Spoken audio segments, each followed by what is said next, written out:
So I'm stating something directly that I become aware of is the problematic depth in this cartoon paísito, in this cartoon planeta, is the cartoon blank. Se rime con la palabra Self-Pityingnesses.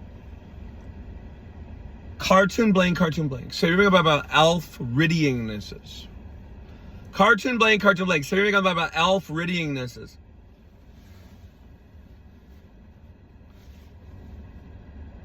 It's really cartoonly deeply steeped, no? When you think about how there's individuals that they never learn to overcome their complete misapprehensions that anybody has it really easy.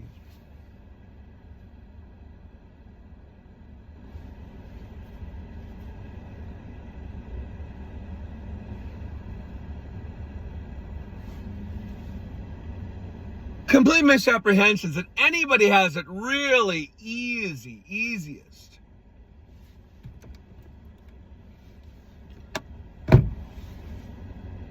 Complete misapprehensions that anybody has it really easiest. Cartoonishly.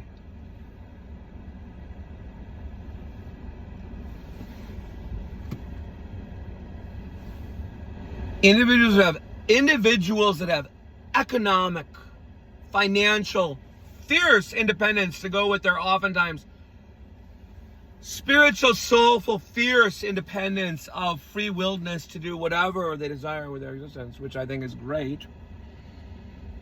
Oh, wouldn't it be great if everybody had that?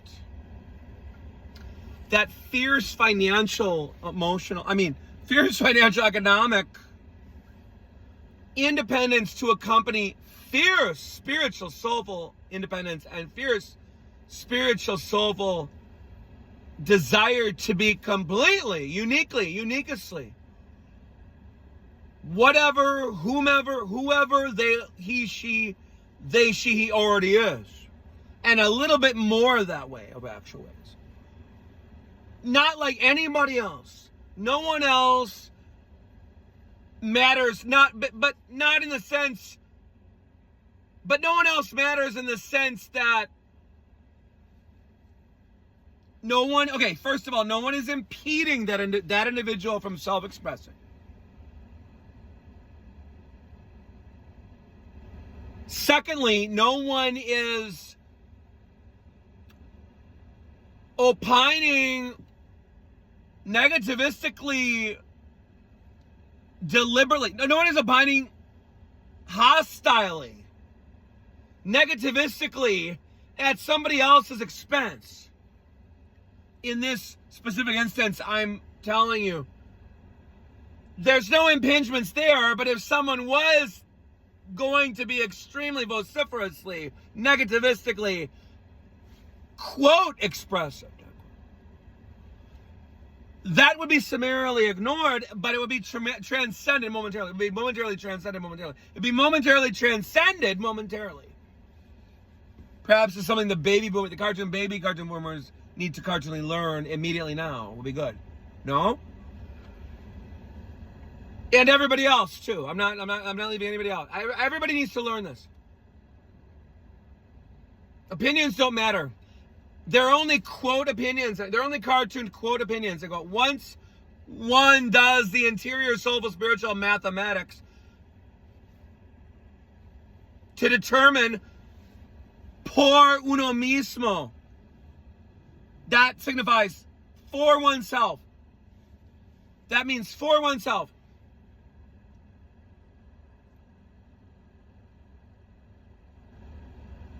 Opinions are like ephemeral wisps unless and until someone is actually consciously, awarely seeking out somebody's sage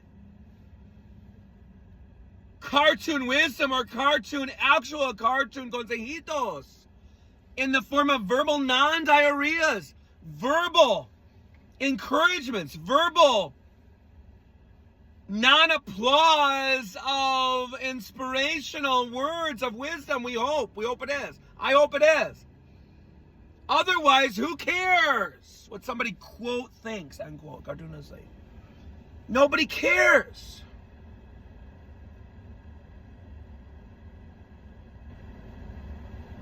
It's kind of like, let's say this way: if somebody else's opinion is valued by somebody else, but what if that alt individual occasionally, not occasionally, it's very harsh.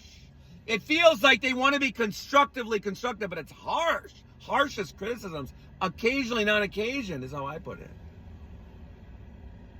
Wouldn't you ignore it?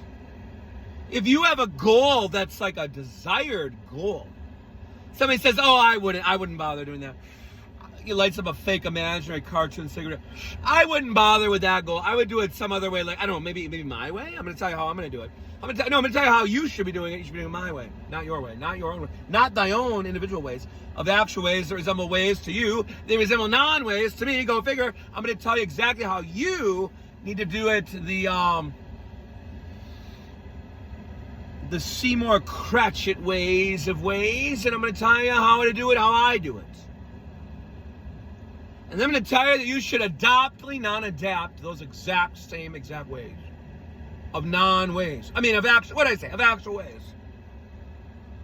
If you find them ways of non-ways, if you find them ways, quote unquote, of non-ways, you must be smoking too much mushrooms. Says someone that we don't care about. Says someone that we don't care about because they're being extremely narrowed, non-minded.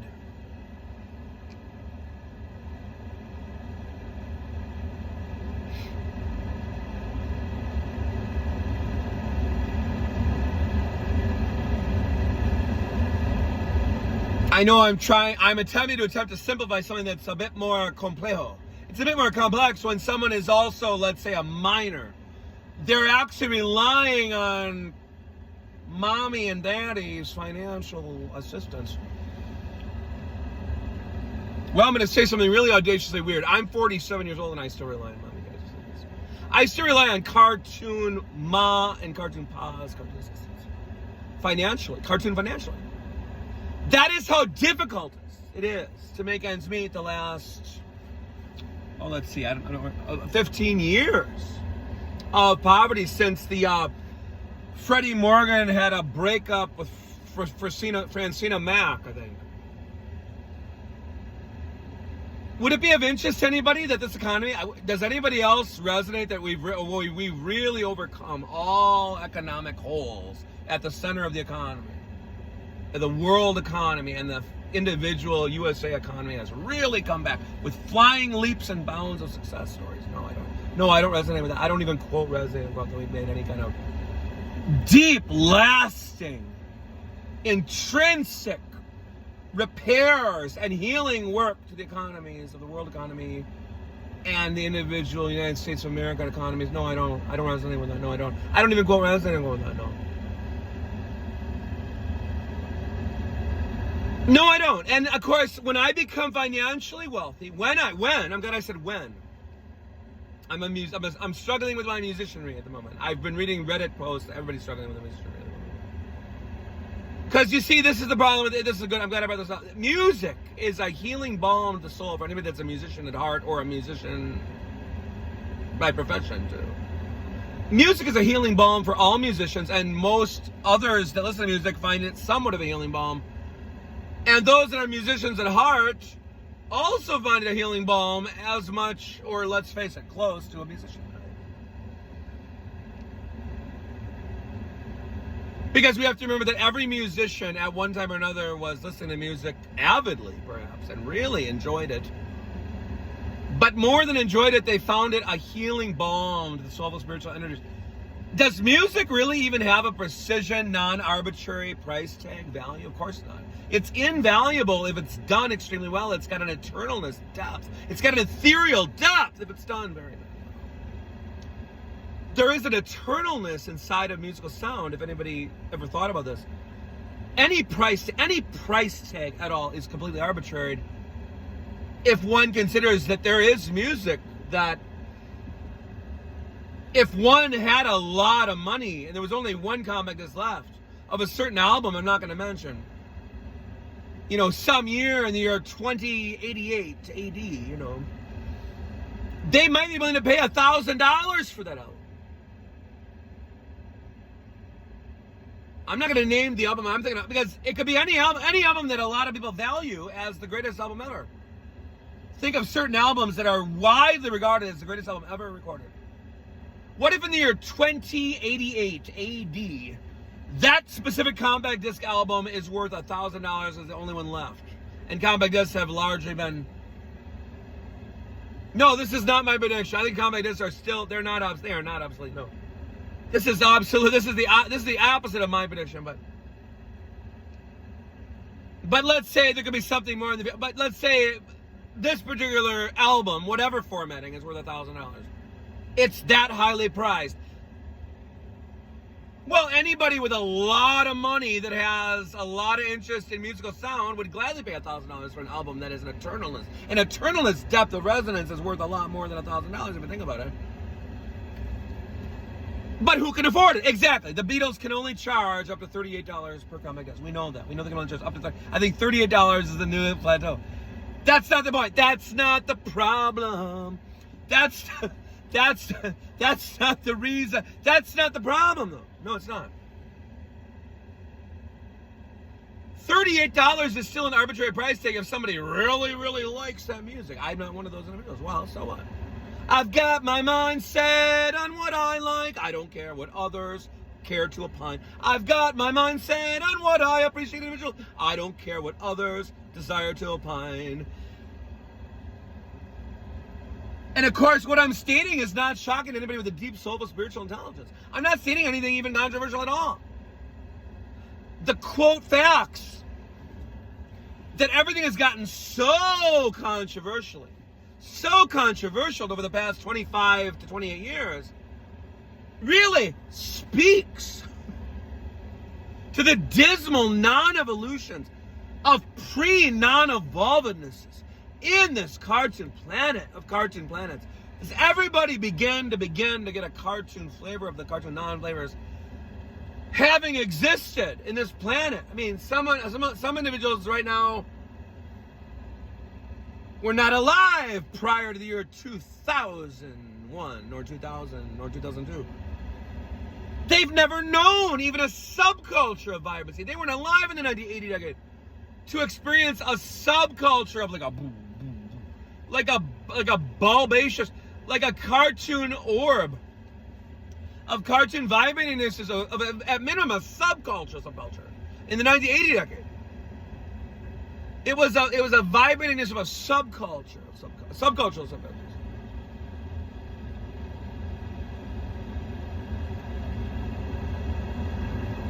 Latin America has an actual deeper substance of culture. Latin American países have an actual substance of culture in those countries, some more than others, let's face it. But there's a substance of something real, it's cultural, there's something deeper, it's language, but it's more than that. It's more than language. It's more than exhaust fumes that resemble something other than boring, static dust of non-dust. Nothing but cartoon plasticness of cartoon non-vinyl, non-excitingnesses, of non-interestingness, of non-boringness. I diagnosed certain individuals with boredom depth. Here's a new diagnosis for Americans that are so bored they want to sit around and kvetch. You know what that means, complain. How about boredom syndrome? How about non-down boredom syndrome? How about boredomness depths? Of boredom depths. Could that be at the cartoon heart of the non-artichokes that's actually stifling the existence of oxygenated breath? That those individuals are so cartoonly steeped while others starve in New York subway stations of homelessness, poverty. Might I suggest taking up a hobby of studying homeless populations and how you can help individually with or without a Habitat for Humanity donation or a Habitat for Humanity volunteer work subscription paper form? Might I suggest that for someone that's extremely, deeply boredom steeped, cartoonly steeped? There's an individual. The closest they've gotten to a cartoon barrel with fire coming out of it and cold hands over a cartoon fire barrel is the time someone dropped a plate of Cracker Barrel and whoa, it happened. They almost choked on their fork bite of food. I mean, come on. This is serious. This is very serious. There are individuals that are so cartoonly out, cartoonly of, cartoonly touch, cartoonly. They could have choked on that bite of cartoon steak. Ugh. This is serious. This is a disconnect. This is a cartoon disconnect. The cartoonly quote exists, unquote, only. It cartoonly quote exists, unquote, only. It cartoonly quote exists only. That signifies it only quote exists, unquote, because it's not real. It's not real. It's not deeply steeped in anything resembling to real. Therefore, it's fake. This has been Phil Donahue reporting. I was kidding. This is Michael Christner reporting on the complete, depthful lackingness of culture in this country. There is no culture, and unfortunately, it's worse. There is no deeper understanding. There is no deeper empathyness. There is no deeper sympathyness. Therefore, there is no deeper compassion. There is no deeper comprehensions that resemble humanity, that resemble understandingness of sympathy, of openness towards others' difficulties.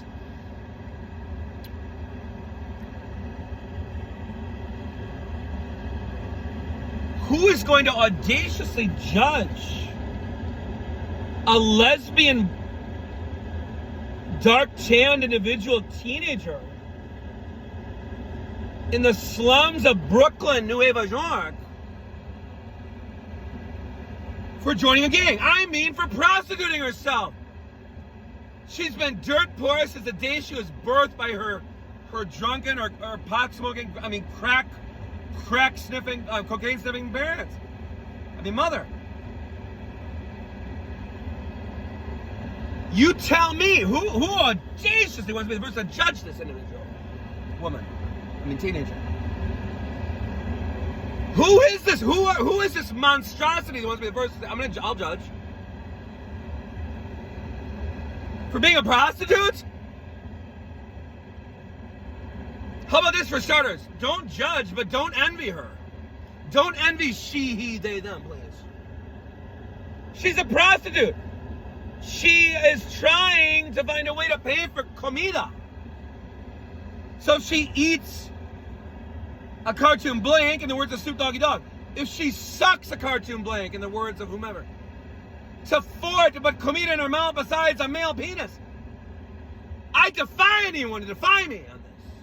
Who wants to be the first individual that can say, sit your oiled butt cheeks down, Smarticus.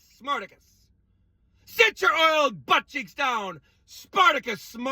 Sit your oiled butt cheeks down, Spartacus. Sit down. You're gone.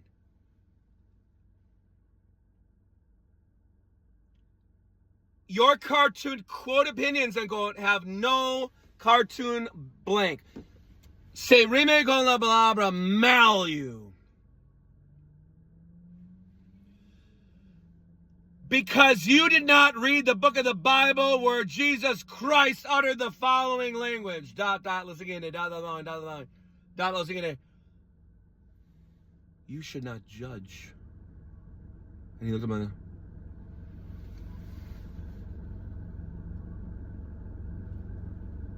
He was surrounded by individuals 2,000 years ago, not unlike the individual ignorance that cartoonly predominates today in these horrific times of ignorance.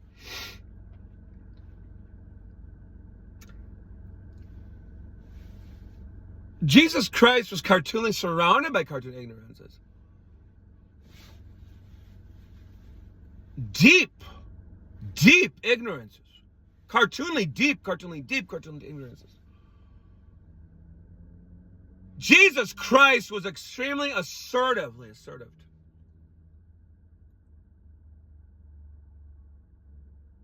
When push came to shove, Jesus always pushed back, but never physically.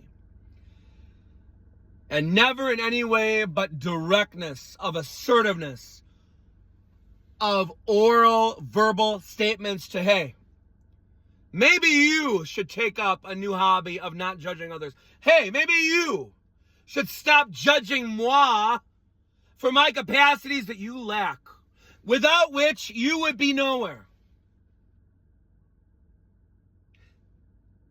Except that you cannot admit to the things that make you doubt my capacities. Like you wake up in the morning and your feet hit the cartoon floorboards. And you are cartoonly steeped in cartoon malazednesses. Not lazinesses, malazednesses.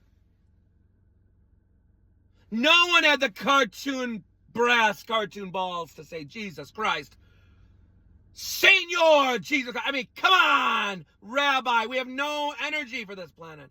We have hardships miles wide and deep that are dragging on our interior beings. And quite honestly, they're dragging on our actual beings at times. This is a very weightiness, heaviness. There's a heaviness to this planet. What of the weightinesses and heavinesses, what do you recommend?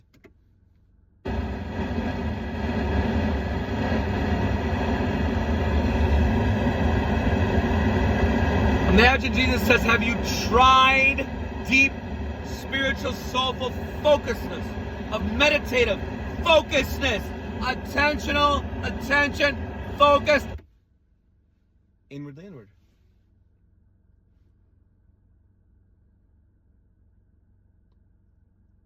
Attentional, attention, focus inwardly inward. Attentional, attention, focus inwardly inward is... Now this is myself, Michael Christer talking. This is the only real form of prayer I do. In my deeper states of beingness. I have transformed my prayer time into, I do meditative focusedness time. I do meditative focusedness of approximately 35 minutes to 45 minutes or more. Some days I do a little bit more. Some days I might do a little bit less, no matter. The point is, that is my prayer time, is I focus my attention inwardly inward. Inwardly inward. Inwardly inward. Non-squidwardly. Inwardly inward.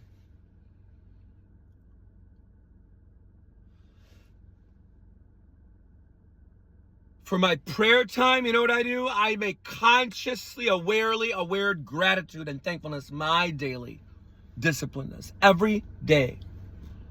I exercise physically every day. I meditate spiritually every day. If I ever do get close to missing a day, I will feel the deeper impulse, the deeper urge, the deeper intelligence will say, no, you need to do something for yourself, Michael. This planet is all about self-care. This cartoon planet is all about, it's cartoonly about, cartoonly self, cartoonly care. I began this audio video grabation stating directly, from my observational cartoon sclera, cartoon non-derma, I visually see a lot of cartoon blame. Say, remember about elf riddyingnesses and elf diddyingnesses. I see a lot of quote that and quote. I used to suffer from this condition called self-pityingnesses, of self-pityingness. Entrenchednesses. I was a victimization of my own cerebro. My own cartoon cerebro. My own cartoon cerebro was victimizing me. Because I had not yet transcended my cartoon cerebro So the soulful spiritual energies could channel and funnel up through the cerebral spinal cord, into the cerebrum, into the cerebral cortex, into the cerebellum, so that I could be extremely deeply relaxed and peaceful.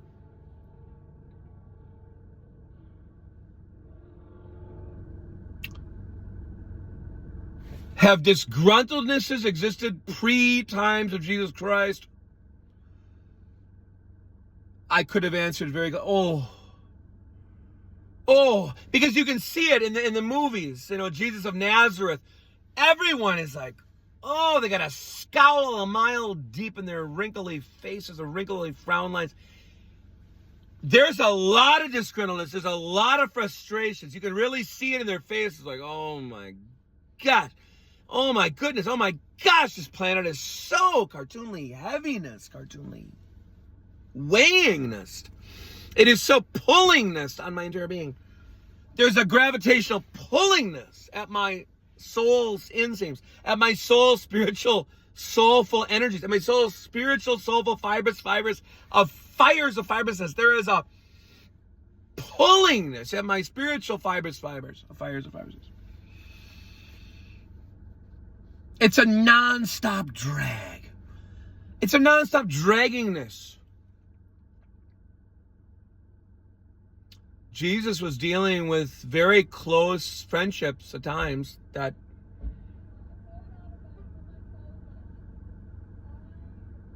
he had to be aware of constant turncoating tendencias. Cartoon turncoating tendencias.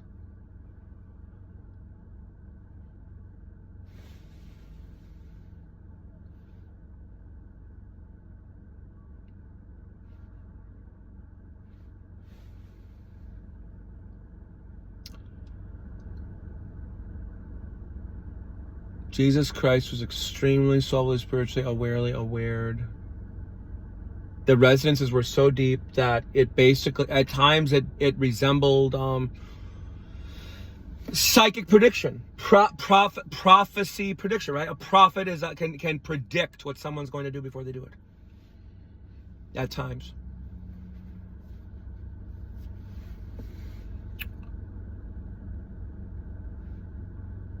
But even deeper soul spiritual resonances that were predictive.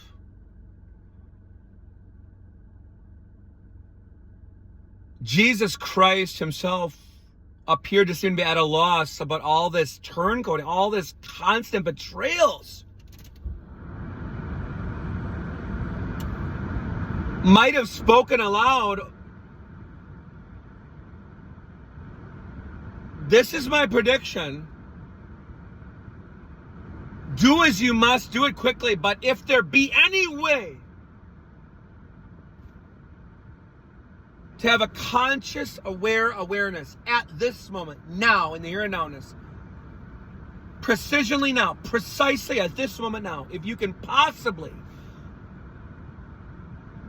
gain composure over thy interior desires, quote unquote, to impinge at me, please do so now. Here's my prediction. Here's my reverse quasi prediction. Jesus Christ knew they were not in control of their false, quote, desires and quote, to impinge back at others, including to Jesus Christ, that had never done anything wrong. Never done anything to impinge at them. What I see, the only thing, quote unquote, that Jesus ever could have, quote, done, he didn't do it. Because he never got a clear explication of why they doubted so strongly, fiercely. Why they doubted so strongly that he was not, in fact, sent by God, specifically, directly, to this cartoon planet. Is that heaviness, dragginess. They couldn't say, but it's more than that. They couldn't say, but it's more than that. And I don't want to feel like I'm defective. I don't want to feel like a human defect. But when I wake up in the morning, sometimes I don't even get out of bed and I already feel the draggingness at my interior being, soulful spiritual energies. I feel not laziness, it's more of a draggingness, of a heaviness at my spiritual being. I feel so weighed down by this cartoon planet of cartoon depths, of cartoon dragonesses. Jesus Christ, Rabbi. They call Jesus Christ Rabbi. Rabbi, is there any way of actual ways around this?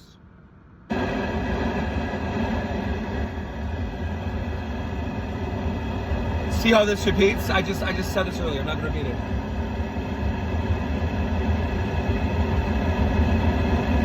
Here's the short version. Why don't you try meditation? Attempt to meditate focusing. Go deeper. Are you going deep enough? No. Not if you're depressed. Not if you feel a dragoness. Not if you feel heaviness as of, whoa, this planet is really a drag. I might be external, internal, external. It all resembles a smearingness of, I don't see the value in this. I don't see why it's worth it to get out of bed in the morning when I feel so tired all day.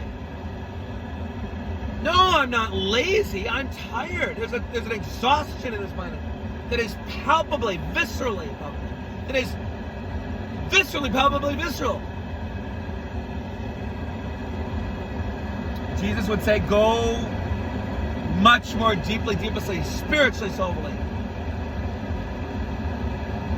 Have a deeper willedness, or have a deeper focusedness of desire to go so much deeper that you can transcend depression, you can transcend emotional anguishness, you can transcend aggression, you can transcend aggravation, you can transcend hostility, you can transcend agitation, you can transcend anxiety, you can transcend nervousness, you can transcend emotional frayed nerves, you can transcend all of that in a cartoon bag of cartoon words. If that's what you quote resonate and go falsely that you've been given. You've been given lemons, but it's worse. It's like a cartoon bag of cartoon worms, isn't it? You've come up short. You feel you've come up short. Others appear to have more coping skills than you currently do not possess. They have what you do not have. They have what you have not. Reconsider that. Consider this. Consider this. Everyone is an actor. Waiters are actors. Waitresses are actors. Stewards and stewardesses are actors. Everybody is pretending to do a little bit better than they currently feel at work every day. And it's a strain, isn't it? It strains. It strains the nerves. It strains as it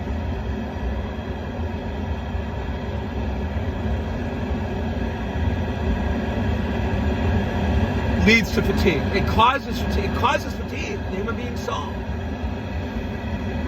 Consider this. Remember this.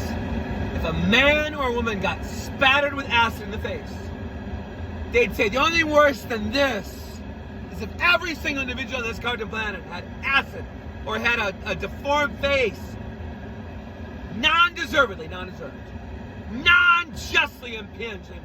The only thing worse than this is if every single one of us was audaciously attacked or born with unjust disabilities, impingements that are extremely